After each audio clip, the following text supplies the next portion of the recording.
अनेका जो नहीं गवैया हो कुल मेहरारून के ढूंढी के तक गजन कर दिले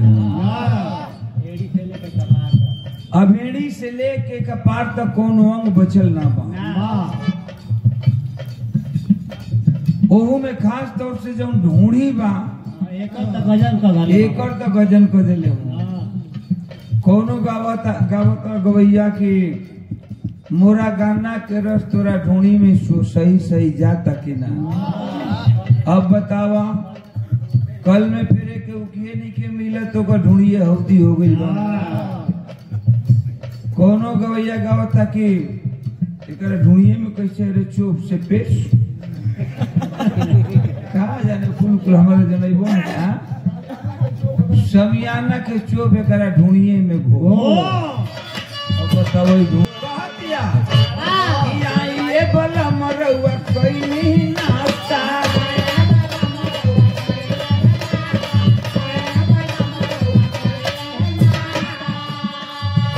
अरे भुजिया फरावा खाके कोई नहीं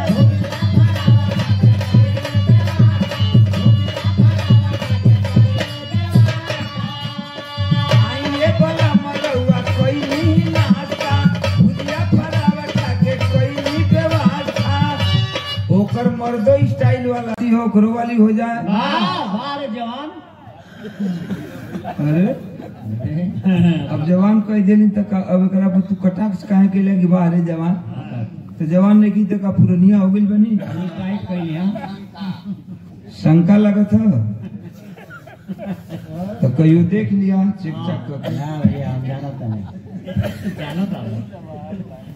पुरनिया लोग भी बैठल हुआ बाप दादा का उम्र का कुछ लोग वाली हो जाए कुछ लइकन वाली हो जाए कुछ हमारे उम्र का जे बात साथी जवान साथी वो लोग वाली हो जाए। रुपए का पुरस्कार कन्हैया भैया मठिया पर से बहुत बहुत प्रणाम बा। मालिक सुखी रखे सब भैया लोगन के नमस्कार प्रणाम बाबा।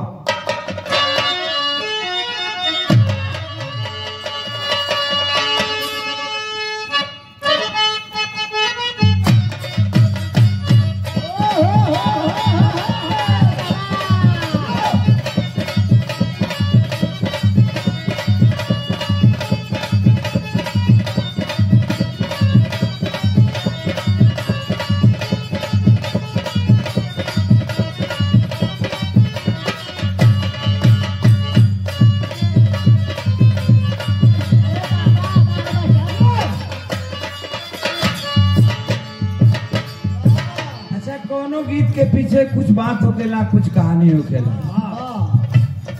वैसे आजकल जितना कवि निकलत हूँ कवि लोग अनेका जो नहीं गवैया हो कुल मेहरारून के ढूंढी के तक गजन कर दिले अभेड़ी से लेके कपार तक कोनो अंग बचल ना बा। ओहू में खास तौर से जो ढूंढी बा एकर तक गजन कर दिले कोनो गावता गवैया की मोरा गाना के रस तोरा ढूंढी में सही सही जाता कि ना। अब बतावा कल में फिर के उकिए नहीं के मिला तो का ढूंढिए हौदी हो गई बा। कोनो गवैया गावता कि एकर ढूंढिए में कैसे रे चोप से पेश कहा जाने कुल कुल हमारे जनइबो ना समियाना के चोप एकर ढूंढिए में घो। अब बताओ ढूंढी घोपे वाली है समियाना के चोप तब वो कहते है कि तोरा सामान नहीं खे कारे की चोप घोपता रे और लहंगा में घुसल बहाजान छुड़ा कहती को करा में कौन अमेरिकन फटी काटे के बाद तो गजब गजब बात भइल गजब गजब गाना। कभी लोग जितने कवि परेशान हुए उतने गवैया परेशान हुए लेकिन यही में कुछ साफ सुथरा भी कवि हो साफ सुथरा गवैया हो। देखा एक कोनो मेहरारू अपना मर्द के बहुत मानत में। वाह वैसे तो हर मेहरारू अपना मर्द के माने ले, लेकिन ही मेहरारू तनी स्टाइल में मानत बिया। का कहतिया? वाह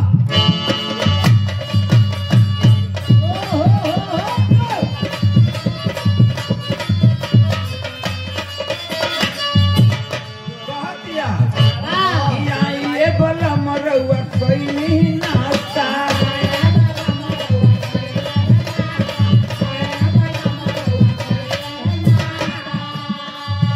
अरे भुजिया फरावा खाके कोई व्यवस्था,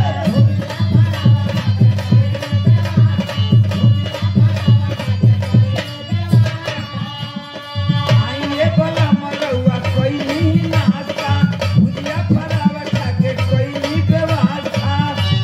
ओकर मर्दो स्टाइल वाला रहे, तब मर्दा जवाब देता का कि बड़ा